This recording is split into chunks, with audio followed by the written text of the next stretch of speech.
It's wonderful to be with you today, and a privilege to celebrate the anniversary of the Good Friday Agreement here in Belfast.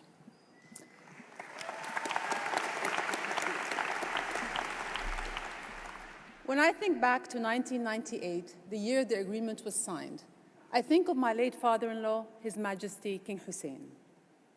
His face was weathered for more than 45 years, leading in a troubled part of the world, a region where we, like the people of Northern Ireland, had endured too many decades of bloodshed.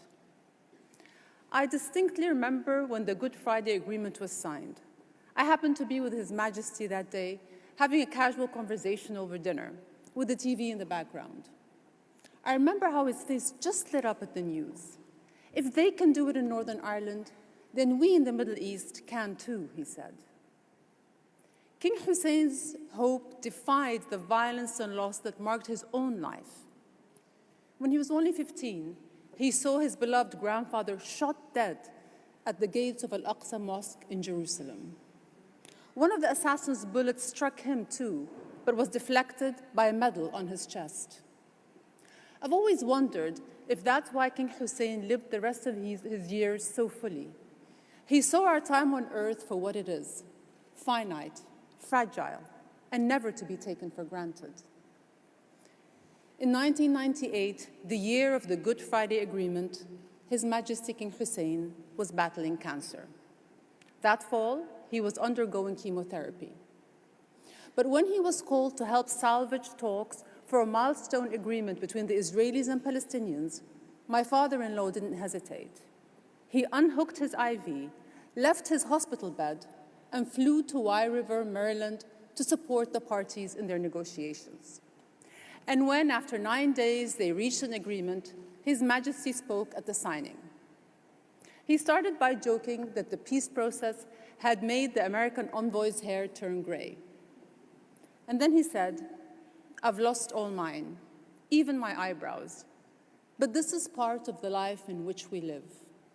And no matter what, if I had an ounce of strength, I would have done my utmost to be here and to help in any way I can." Cancer reminded King Hussein once again of how limited time can be. And once again, he chose to live in the fullness of that time, to give meaning to every moment he had so that future generations could live in peace. I know that one of the themes of the summit is peace and reconciliation.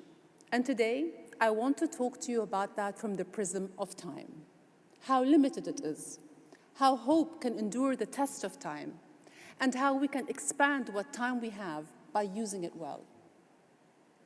I guess that you, as young activists, feel the weight of the urgency more than most. Everywhere we turn, the warning lights on the dashboard are flashing red. Polarized politics, old and new conflicts, global corridors overflowing with refugees, glaciers slipping into the sea. Meanwhile, age-old challenges refuse to give way, even in the world's greatest democracies. At a time when we're talking about advanced technologies like AI, it is preposterous that many still fall back on the primitive thinking that the color of one's complexion determines their worth. And it's shameful that gender equality is still a goal, not a reality. Yet, knowing our problems are urgent doesn't always make us more effective at solving them. Overwhelmed with anxiety that time is running out, we thrash around in the shallows, unable to dive deep. Or worse yet, exhaust ourselves before we see progress, or just give up altogether. 25 years after the Wye River Memorandum, that's what has happened in Palestine. For many, it seems the Palestinian-Israeli conflict has become an abstraction, a metaphor for intractable hatred, a place the world would rather forget. But time marches on. In fact, already in 2023, more Palestinians have died at the hands of Israelis than in any of the past 15 years. And every second of every minute of every day, millions of Palestinians are being robbed of their freedom, their rights, their very identity, even as we watch. Palestinian families are being uprooted from their land. Worshippers at Al-Aqsa are attacked and brutalized. Families are buried under homes reduced to rubble, while 12-year-olds are jailed just for throwing stones, even as we watch. Israeli citizens too need peace. The cruelty of occupation fuels perpetual instability and fear for all. There will always be those who fight against peace, but the rest of us must create the momentum for it. And that is not the work of a day or even a summit. It is a lifelong mission. So as you gather as one young world, here's what I want you to remember. To make lasting progress against the problems we face, we must devote not only every ounce of our strength, but every ounce of our time. Sometimes we'll feel that time is on our side, and sometimes that it's working against us. But time only moves in one direction, and moments lost can never be regained. Despite strong headwinds, my husband, His Majesty King Abdullah, continues to walk the hard and often lonely path of peace. It is time we populate that path. It is time that Israeli and Palestinian leaders alike do justice by their own people, and that leaders everywhere snap out of complacency and put in the hard work that lasting peace requires in the Middle East and elsewhere. Sure, it isn't as easy as snapping our fingers, and I wouldn't blame you guys if you're cynical. You've endured financial crises, public health crises, climate crises, all in your formative years. But as Palestinian poet Mahmoud Darwish once said, we suffer from an incurable malady, hope. And I believe if you're in this hall, then you're likely infected with hope's malady too. Hope is a choice, a decision we make, irrespective of the circumstances. And we have seen in our own lifetimes that the arc of the moral universe can be bent. Nelson Mandela was jailed for 27 years, yet all that time did not erode his resolve and resilience, because he made a choice each day to stand for something greater than himself. If we accept that premise, that all of us are part of a greater humanity, then we must give every ounce of our time so that someone else can have the future they deserve. Making peace is hard. We'll never have the perfect conditions walking into a negotiation. But anything worth achieving starts with simply showing up, even when walking into the room means facing our fiercest rivals. Sometimes the hatreds are deeply entrenched, and sometimes we'll walk in with grief, like Ireland's former Prime Minister, Bertie Ahern, who flew from the Good Friday talks to his mother's funeral and back again. But we must do with what we have and walk into the room anyway, because no time will ever be perfect, but this time, right now, that we have at hand. And we must hold fast to our hope when walking out of the negotiation room too, because more often than not, we will leave with disappointments and with unfinished business on the table. Working through these realities will take time and patience as well. After the Good Friday Agreement was signed, there were 9 more years of negotiations to create the power-sharing government the agreement set in motion. And just steps away from that finish line, the parties nearly slumbered again. Here was the dilemma. When the two leaders sat down to announce the final agreement, would they sit next to each other like allies or across from each other like adversaries? Think about it. After all they'd been through, they were nearly derailed over a seating chart. Fortunately, someone had an idea. They found a diamond-shaped table so the leaders could be sitting next to each other and across from each other at the same time. And look, there was no great change of heart that day, not even a handshake. But these leaders were more aligned than they'd been the day before.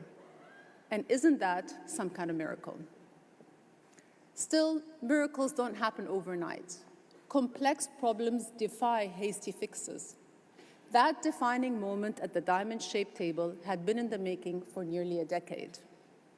Similarly, South Africa's Truth and Reconciliation Commission was the work of many years. You cannot secure peace with the stroke of a pen any more than heal a bullet with a Band-Aid.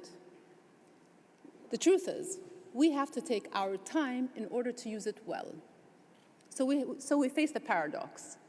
In order to make peace, we know there isn't a moment to waste. And yet, though problems are pressing, durable solutions cannot be rushed. That's why using every ounce of our time means embracing time in all its dimensions, simultaneously seizing the here and now while plowing the ground for the future. Yes, our time is finite, but how we spend it, that's up to us. When we're putting it to good use, it appears to expand before us. But when we're chasing every new distraction, we never seem to have enough, and it contracts to nothingness. So in the moment, you have to be all in. During the actual Good Friday Agreement negotiations, leaders hardly left the negotiation room for 58 hours, the better part of 3 days. They weren't taking a minute-by-minute pulse of public opinion. They weren't checking their phones or social media feeds. They were fully inhabiting time. But let me be blunt. Today, many political leaders cater to the now. They care more about the next election cycle than the next generation.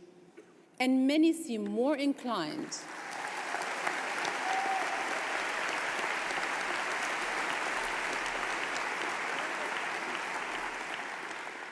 And many leaders seem more inclined to break treaties rather than broker them.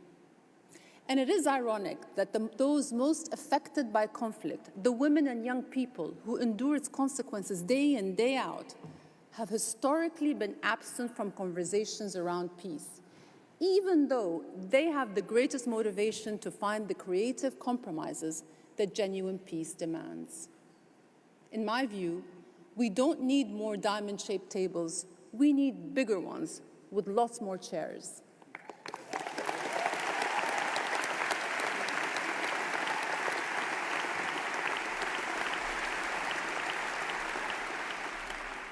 And this is why I'm so inspired to be here. Young people like you already understand the power of collective action. And the work you are doing as One Young World Ambassadors is proof that determined people can have impact. Every project you undertake, in a way, is its own peace process. Each is cause for just a little bit of awe, a hope kept flickering for a better tomorrow, a miracle in the making. And there will be moments when that feeling of awe casts a shining light over everything and gives us the fulfillment we need to fight another day. One advisor to the Good Friday negotiations described the last few hours as magical. They were so close to peace and so tired that one person walked into a wall, like literally walked into an actual wall. Well, we all may hit the wall now and then. We all may sometimes grow weary. And sometimes we may feel that however far we travel, all we see is the long road ahead. But look around you and remember, you will never be alone. What binds us is that we are all inhabiting this time, this moment. This is our lap to run. There are those who came before us and others who will come after us.